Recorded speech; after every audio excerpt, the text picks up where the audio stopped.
Katanya mau berbakti sama orang tua. Udah meninggal, udah dianterin ke alam keistirahatan, baru ditangisin, dianterin segala macam. Di rumahnya ditahlil, didoa. Tapi waktu tadi sakit kenapa diantep? Mana pertanggungjawaban nanti di akhirat, itu berat bebannya. Banyak yang teriak-teriak, saya punya anak tega, harta saya dihabisin semua, bagi waris, sampai saya nggak ngerti itu masalah itu. Waktu saya sakit, kata dia, waktu saya sakit gak bisa bangun, anak saya gak ada yang datang. Pas saya meninggal, kata dia, saya tanahnya di atas perut saya itu belum kering, kuburan saya itu belum kering, udah ribut warisan. Sekarang saya tampil begini. Apa benar begitu? Saya mau tanya sama orang-orang yang ngerti masalah agama. Benar nggak caranya begitu? Tolong jelasin yang sejelas-jelasnya, supaya yang masih anak-anak muda itu bertanggung jawab kepada orang tuanya. Jangan sayang waktu jag masih gagah, masih ganteng, masih kuat. Tapi kalau keadaannya lagi begitu, seperti udah sakit atau itu, mana tanggung jawab? Yang tanggung jawabnya siapa? Pembantu. Mana berbaktinya seorang anak pada orang tua? Itu bohong semuanya. Karena harta udah meninggal. Warisan saya segini, ya saya segini. Formalitas saya bawa ke rumah sakit gini, minta bagian. Mana berbakti sama orang tua? Bohong. Penjilatan nantinya di alam sini tuh, lidahnya sama perutnya bakal meledak tuh, perutnya penjilat begitu.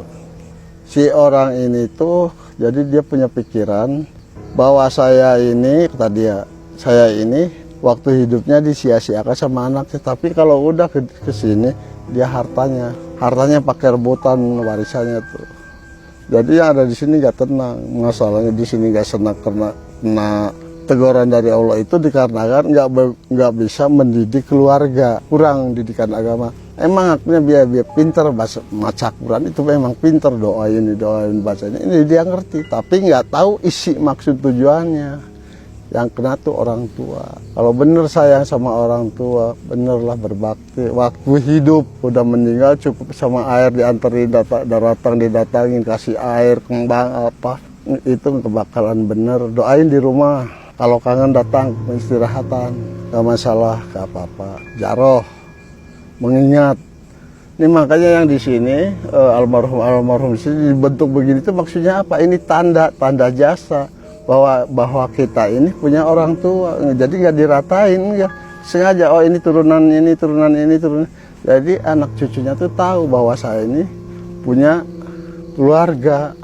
Maksudnya begitu. Jadi bukan ini untuk digini-gini, bukan, ini hanya sebagai tanda pengingat maksudnya sih. Jadi kebanyakan salah guna, astagfirullahaladzim. Udah.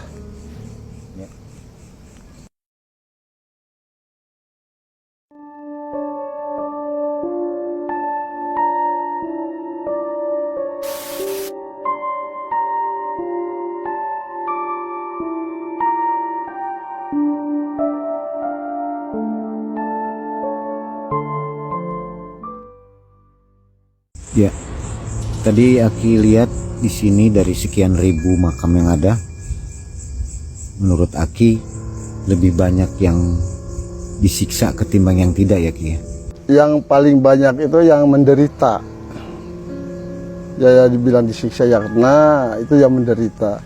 Yang hidupnya di sini itu yang senang, yang tenang, yang damai itu hanya bisa dihitung. Dari sekian ribu ini? Iya, bisa dihitung. Kalau kita mau ngitung di bawah target lah, nggak nyampe sampai sekian nggak nyampe. Kalau pesan untuk para pemimpin dan pasangan suami istri mungkin Ki bisa disampaikan Ki? Seperti pasangan suami istri, kita harus saling menghargai, harus saling menghormati.